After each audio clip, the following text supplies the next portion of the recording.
大家好，昨天晚上6点到10点，江苏省南通市部分地区出现冰雹和强雷暴大风天气。南通市自动站最大风力超过实际的站点共有66个，其中通州湾三友集团45.4米每秒，海门包场镇39米每秒，海东东造港38.2米每秒，通州环本农场37.9米每秒，启东东源滩37.7米每秒，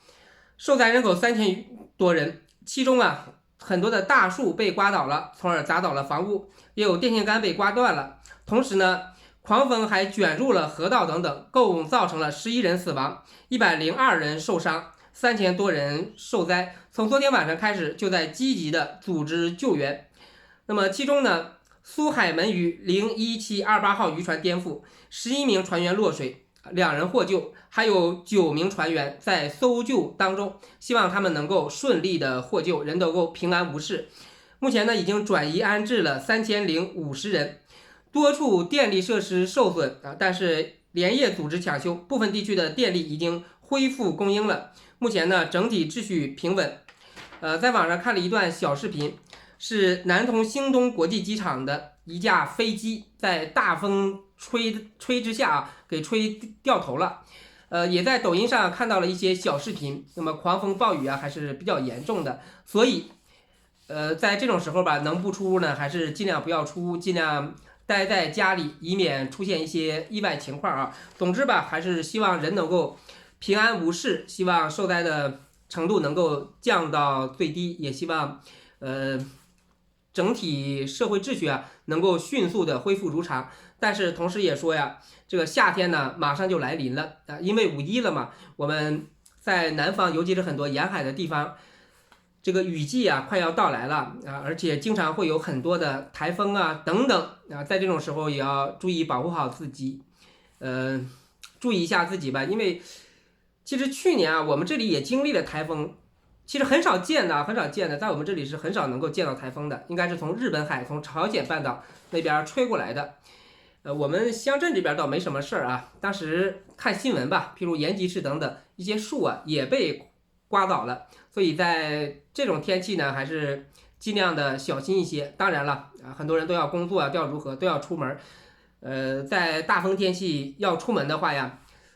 就是距离一些树或者是一些电线杆等等远一些，同时小心一些，或者是楼顶上吹下来的东西我不知道现在记得我小时候这个风比较大的时候有一些楼上有一些铁皮也容易被刮下来的，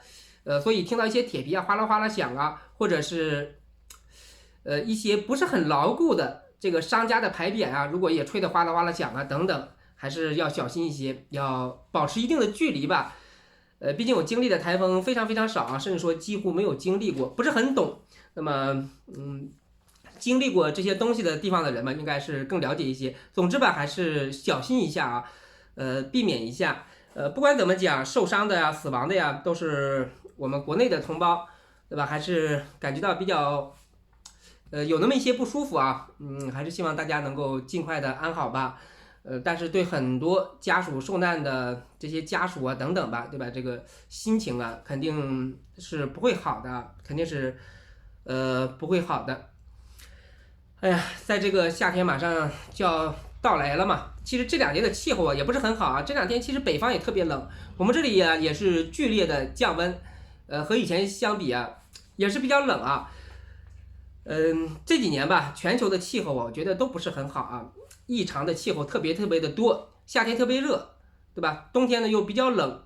而且一些雨雪的天气也不是很正常所以全球的气候确实是发生了很多的变化，这个环保还是很必要的。这个以前川普还有很多人老讲这个环保都是个假议题事实上它是真的，全球变暖也是真的。全球变暖吧，他说的是1年的整体气温是上升的，但是它又呈现个2极的极端，一个是夏天更热，然后是冬天更冷。但总的来说，夏天提升的温度比冬天降低的温度要高一些，所以全年看下来整体的温度是上升的。你譬如加州的大火澳大利亚的大火等等，对吧？这些森林火灾持续的时间也越来越长，从这些你能看出来全球的气温是在异常化，也是在极端化的虽然我们不喜欢环保小公主，这个环保小公主呢背后是带有很强的政治目的的，带有很多其他乱七八糟的目的吧。但是环保这个议题呢本身是正确的，是没有罪的，只不过呢是很多的势力或者是很多的东西吧，都介入环保这个议题当中，打着环保的大旗，来谋取很多个人的私利。但是环保这个事情啊，本身啊它是正确的，它也是应该坚持的啊。保护好环境啊，我觉得是非常必要的啊。所以从江苏这个大风呢，就联系到环保了，联系的有点大吧，但是归到实质吧，对吧？一个主观上呢，希望这个江苏这个风灾啊迅速的过去，然后呢，受难或者是受灾的能够迅速的得到安置。毕竟离得比较远嘛，对吧？你想做点什么，其实你也做不了什么东西啊，毕竟距离比较远。那么第二个新闻呢，就是以色列发生了一些踩踏啊，也死了一些人，好像死了40-50个吧。当个新闻看看吧，对吧？毕竟是以色列嘛。至于这个踩不踩踏、聚集不聚集啊，我也不是很关心啊，毕竟离得比较远，而且对吧？说句难听的，以色列和我们有多大的关系啊？毕竟这个江苏嘛，这个江苏啊，它是我们国内的地方啊。不管是这个受灾的或者如何的呀，都是我们自己的同胞嘛。